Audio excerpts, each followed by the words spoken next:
Good morning, y'all.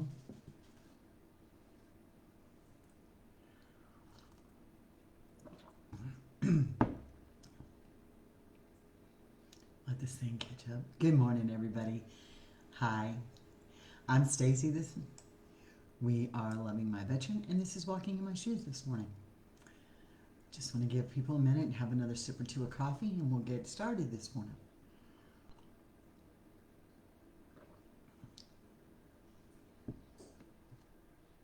Good morning, everyone.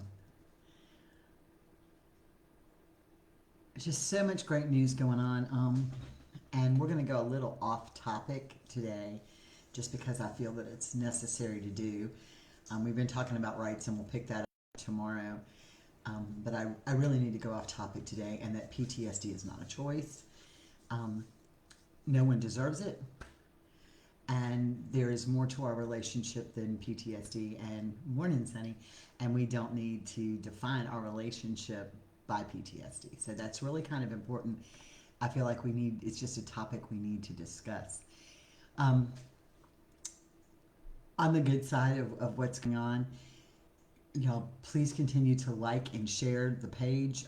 We are growing astronomically, and I can't give you a whole lot of details, but there is a new Veterans Memorial being built, and they're going to have an education center, and they've asked us to do part of the education on PTSD and PTSD awareness because they like the approach that we use. So to me, I'm super psyched about that. So we're just growing, and it is all of you guys that make it matter. So let me just go back and talk about where we're at. PTSD, I'm in I read groups, I read messages, I get emails all throughout the day and messages talking about specifically their veteran and PTSD and how living with it is horrible and living with it becomes a nightmare. And I understand that. I did that. I do that. I have it. Carl has it. It is something we do. But PTSD, there's a few things we have to understand. I've read so many people say that they need to get over it. Okay? They need to get over it. First of all, let me understand it is not a choice that anybody makes to have. If I could give mine back, I would. I got mine honestly. Um, I take it for what it is, and it was my job throughout the years of being a paramedic, along with some childhood things, when you all combine them together, created my PTSD. So it wasn't a choice. I didn't come in and say, oh, I think I'm going to add this to my choice list today.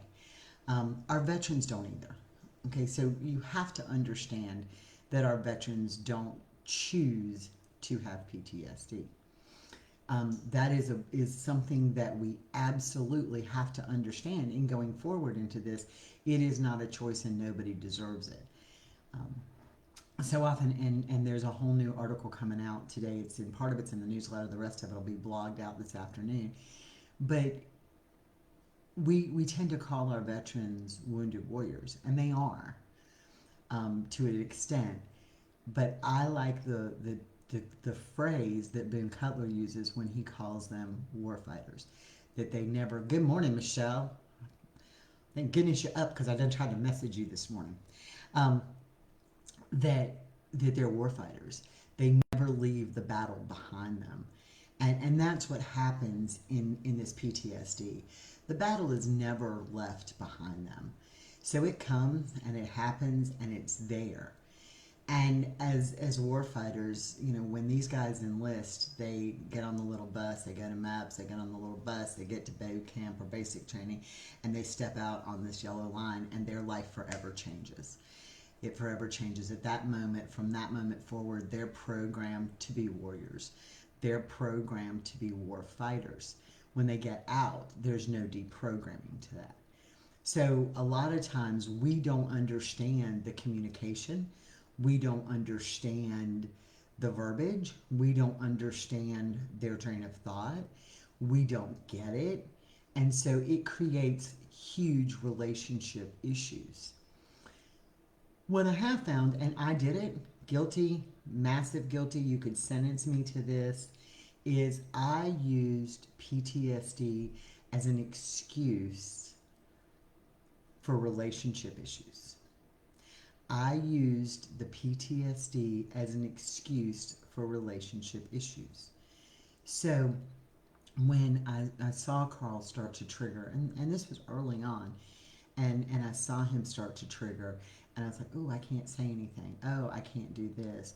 Oh, let me fix dinner so he doesn't have to worry about it. Oh, let me clean the house by myself so he doesn't have to do this. Oh, let me not push him to cut the grass. Oh, let me not do this because of PTSD. He wasn't saying that. I was. And so what I did is I learned to walk on eggshells. Well, I didn't learn, I did. I walked on eggshells. Or even a better term is I literally felt like I was walking on razor blades, praying I didn't get cut from them, because gosh forbid I would trigger something. Well, as a result, I let PTSD define our relationship. I allowed it to define our relationship. And I allowed that to define our communication. I allowed that to define our intimacy. I allowed it to define where we went. I allowed it to define everything about our relationship. And so then PTSD became something that always came to the forefront. It is something that we always had at the forefront of our relationship. It was like this skeleton in the closet that nobody talked about that was always there. And it was like, um, me, Carl, and PTSD. I felt like we were having a threesome sometimes. That PTSD was more important than the relationship between him and I. And so as we've allowed that to happen, and it's normal, so don't think it's not normal, because we want to do what's best for our veteran. And so in doing sometimes what's best for our veteran, by not triggering them, by allowing them to have space, by um, letting them off the hook on certain things, by not having a normal communication, or and normal is a bad word because everybody is different. We all bring different stuff with us. We all react differently. But by not doing that, and by allowing PTSD to be the cause, we found that we had some serious relationship issues that developed because me, let the PTSD dominate our relationship. And that's normal. It happens. We all do it. So don't sit here and beat yourself up and say, well, I'm the cause. You're now saying I'm the cause and I'm not. He does this and he spews out hateful words, and he says things that are harmful, and he says things that are hurtful, and he does this, and I'm living in this, and I can't do this. Yeah, you're right. That happens. But when it becomes the center of your life, your relationship goes away. And that is critically important, that we don't let that happen. It is critically important that we do not let that happen. So how do you get from that? How do you get from this complete walking on eggshells, the complete hateful words being spewed, the rage of anger, the not being accountable?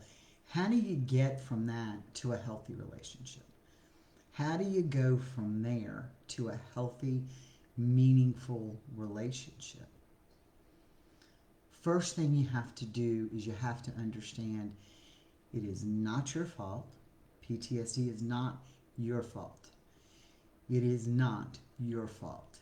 PTSD is not their fault. PTSD is something that happened.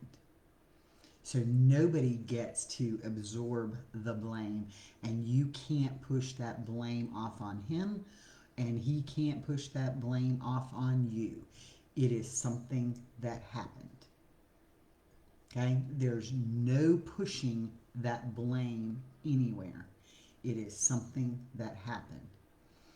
Now, it is in fact their illness. Okay? Their illness.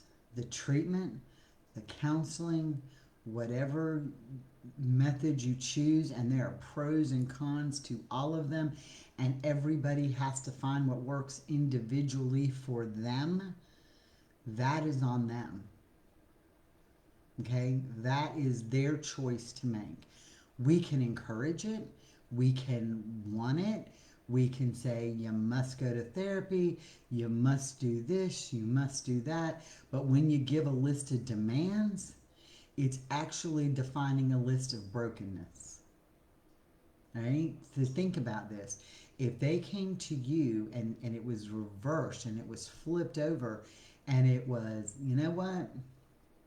I'm tired of this, and this, and you're doing this and this and this and this, and you must fix this, and you've got to fix that, and you've got to go to therapy, and you've got to go see the doctor, and you've got to go take your meds, and you've got to do this.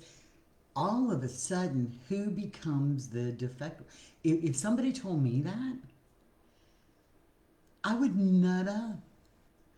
I would become defensive. It's my self-defense mechanism, just like it is yours. If I went to Michelle, who was my dearest friend, one of my dearest friends, and I can pick on her because we are such good friends, and I said, Michelle, you don't do this right, and you don't do that right, and you're not cleaning the house good enough, and you're not helping do this, and you're not doing that. What's she gonna say? She's gonna look at me and say, F you, you're not my friend. Oh, well, these are the people we're in love with. These are the people we're in love with. So when you start defining that long list of laundry, where do you think everybody's going to be? We're going to be spewing more hate because we build up resentment and we build up anger. And anger and resentment cause so much issues. So you have to let that go. You have to say, okay, how are we going to move forward? We all have our strengths. We all have our weaknesses. We all come with issues. Not just him, not just me.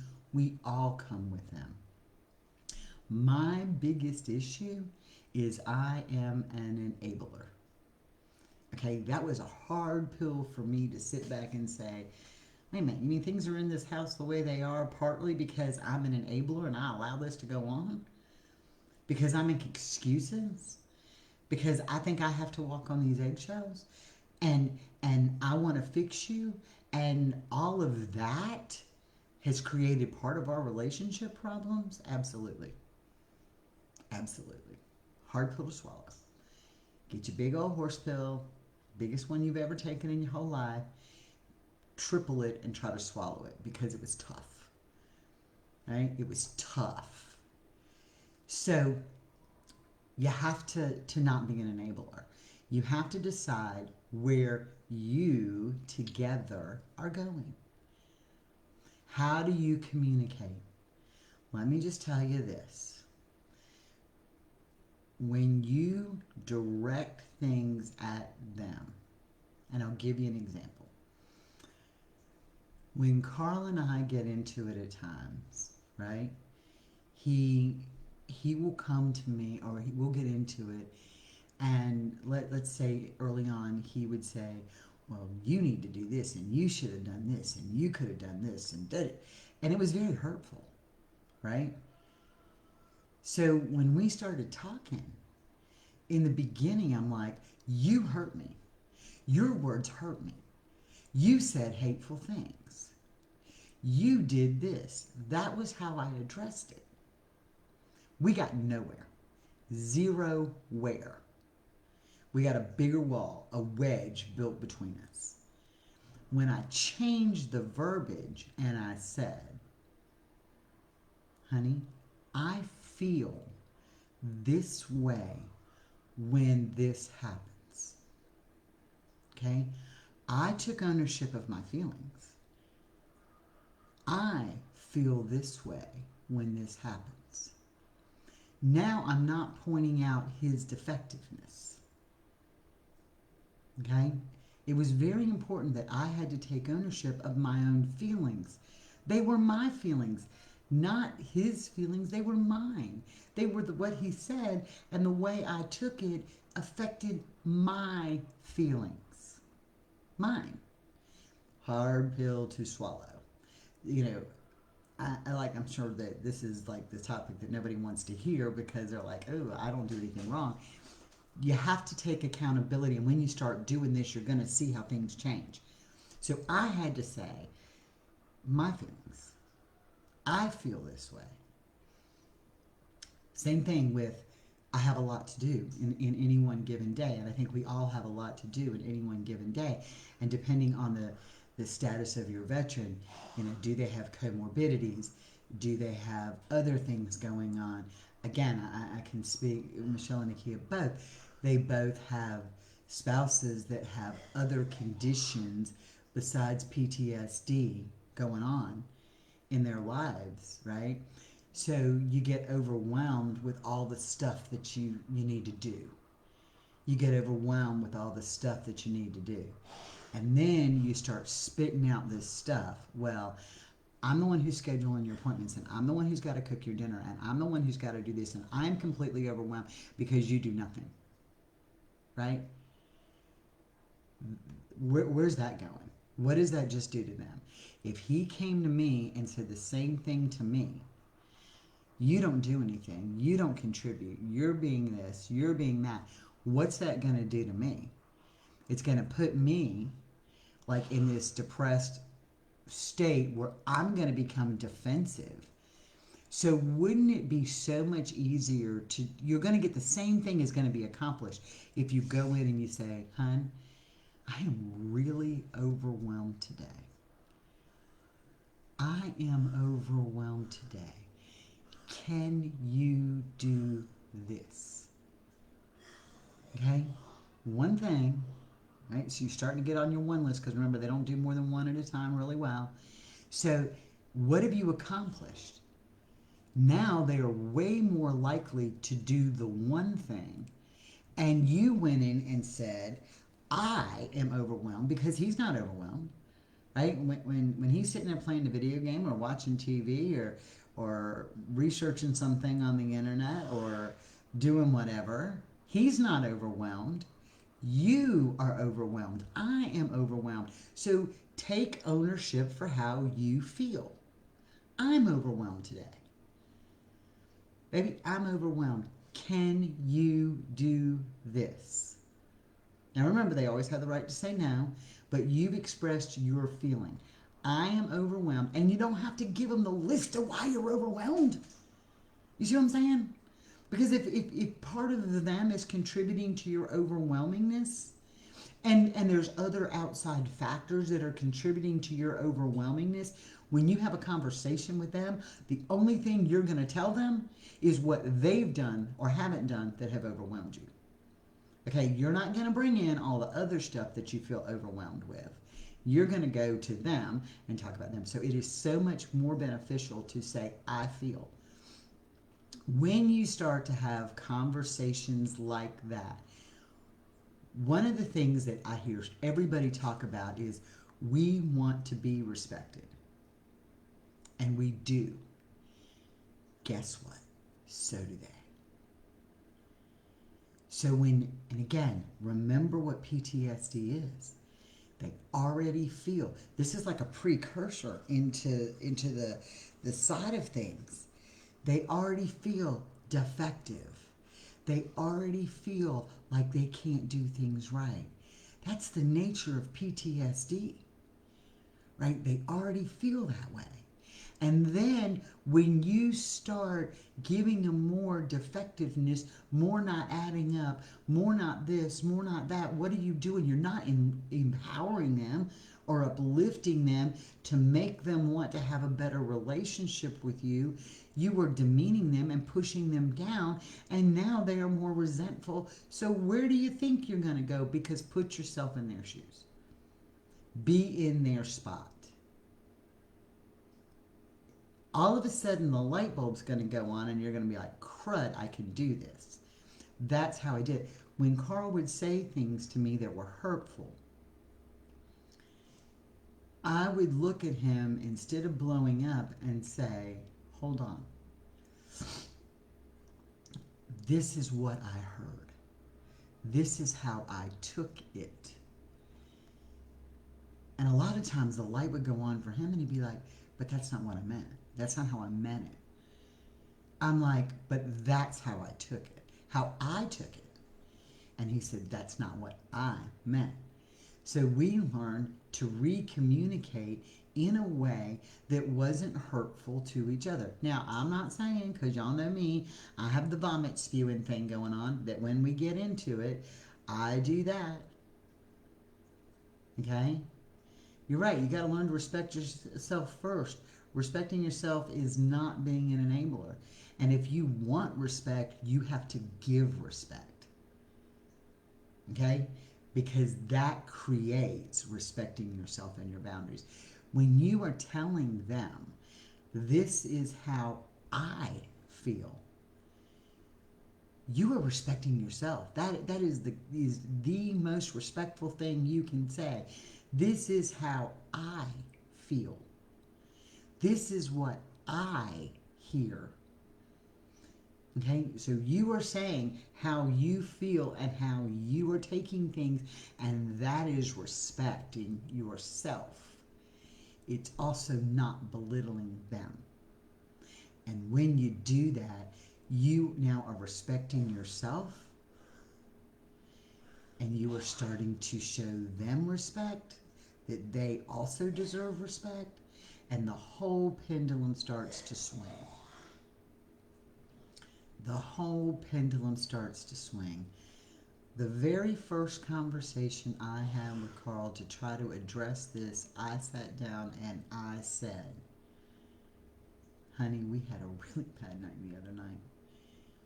What is one thing I do that triggers you? You want to talk about respect? I didn't want the fighting. I didn't want the explosions. I didn't want the stuff going on. I wanted to put an end to this. So when I said we had a really bad night, didn't put ownership to anyone, didn't blame him, didn't blame me, because it takes two people to argue, and when they start spewing out stuff and I start spewing out stuff, it becomes this really nasty spewed out mess of stuff going on. Okay, so I had to accept the fact that I contributed to part of the explosion because I would say things back or under my breath. Under your breath is the worst thing you can ever do. Just so you know. As you storm off and say, under your breath, it is ugly because the fight will never end when that's coming out under your breath. And don't think too loud, because they have some like extrasensory hearing that when you thinking under your breath too loud, they hear what you're thinking. Don't do that. But it's the first sign of respect. So when I found out what one of his triggers were, all of a sudden he said to me, this is it. And I'm thinking, okay.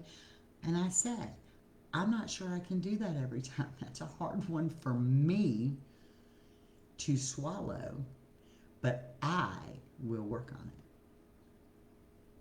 it. Okay? Take ownership for what you can do. And when you start taking ownership, understand, when you start taking ownership of what you can and cannot do, oh girl, yes, they have selective hearing. But if it's really important, if you whisper it under your breath when you walk out the room, they'll hear you. I promise. That, Sarah goes, he tells me he's hard of hearing when it's important. Right? But if you mumble it under your breath as you're walking out the room, they're going to hear it. I promise. It's like some weird hearing they have. But that's a man thing. That's not a PTSD thing. That's a man thing in general. So learning to communicate. Finding a time when you are not riled up. And Carl said something the other day when we were talking, and all of us were talking, and he said something the other day, and he said, stop walking on eggshells, because we're either going to be mad, we're either going to accept it, right? Or we're going to move on. And he said, and nothing you say is going to change that. And I'm like, wow. There's a difference between not being able to hear and using it as an excuse to inhibit a conversation. Yeah, there is a difference. I knew what I was with you, babe. Right? They do. They have selective hearing, so utilize that wisely. But when you sit down and learn to talk and find a talking spot, I know that Michelle and Damon went to a class, a pairs class, and they told them to sit somewhere different and sit eye to eye, like on the floor where nobody was above the other one, and that brought you to a level playing field. I thought that was kind of cool. But find a place that is where you're going to talk. Okay, you're not going to talk following him around like a chihuahua. You're not going to talk and have a meaningful conversation when you're trying to do laundry. You're not going to talk. So if you want the respect to be heard, then give him the same by sitting in a place where you can have a conversation. All right? Nakia and her husband Richard early on used the stop sign thing. That when things got heated, they both could just say, stop, we're going to come back to this. And they made a point to come back to it in 2 hours or whatever, and gave them a chance to cool off. And I used that yesterday. By the way, something happened yesterday, and it wasn't that big of a deal, but the way it just hit me kind of blew up, and I could see myself blowing up. And I just looked at him and I said, stop. I need to walk outside for a few minutes. Please do not follow me. I need to get my head wrapped around this, and then we'll have a conversation. And we did. And the conversation did not escalate into a fight. And I was so excited because I listened to her advice and said, stop. And I didn't spew vomit. It was great. That's all about communication, and the fact that so many times we utilize that PTSD as an excuse. If you can't talk right at 3 sentences, no more than 3 sentences. Yeah, y'all. Because the PTSD brain, and this is important to understand, the PTSD brain, and actually it's the military brain, can only deal with 2 to 3 orders at a time. 2 to 3 objectives at a time. Right?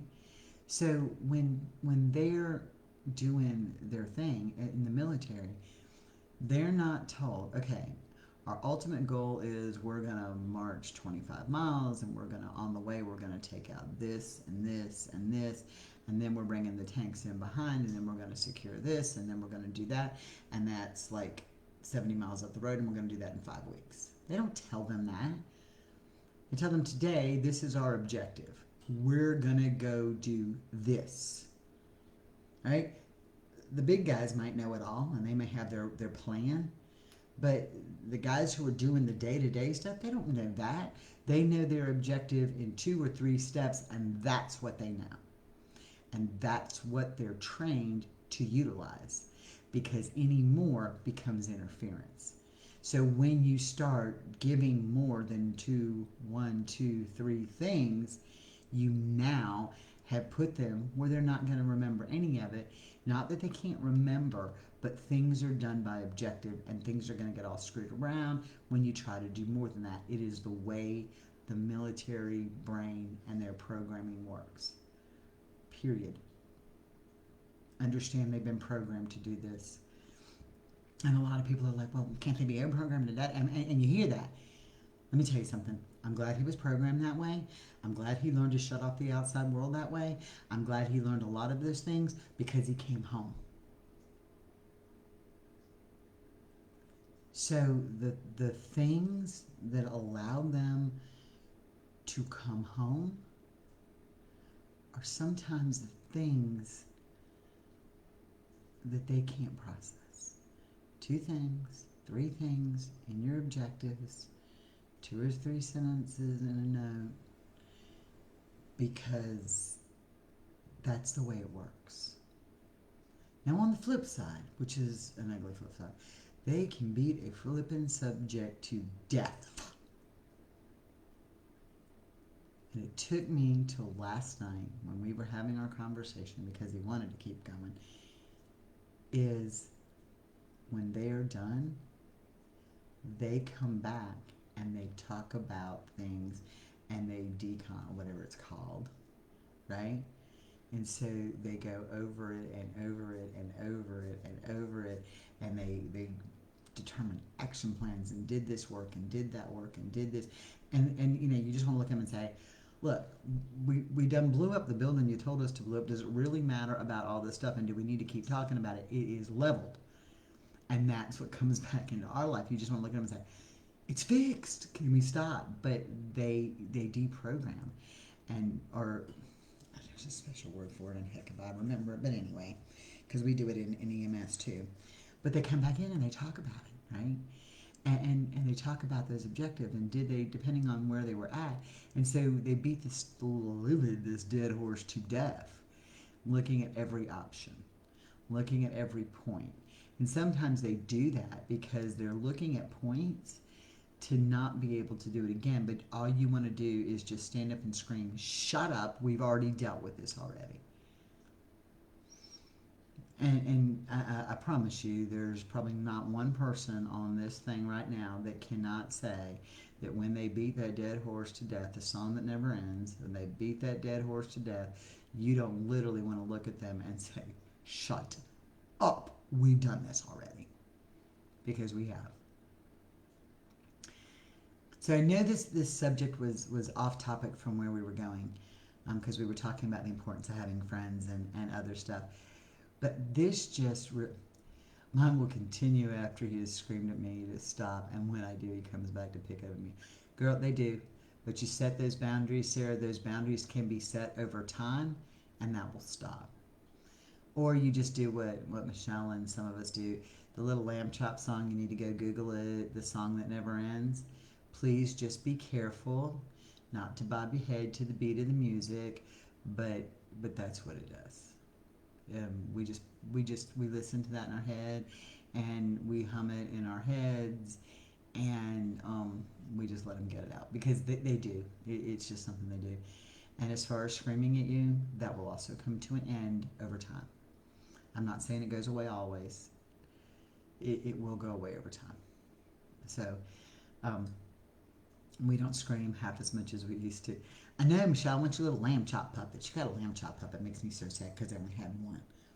But we do. We do that because that's just the way it is for us. We hear it and we're all like, and it's really bad, and I can't sing, so it's good.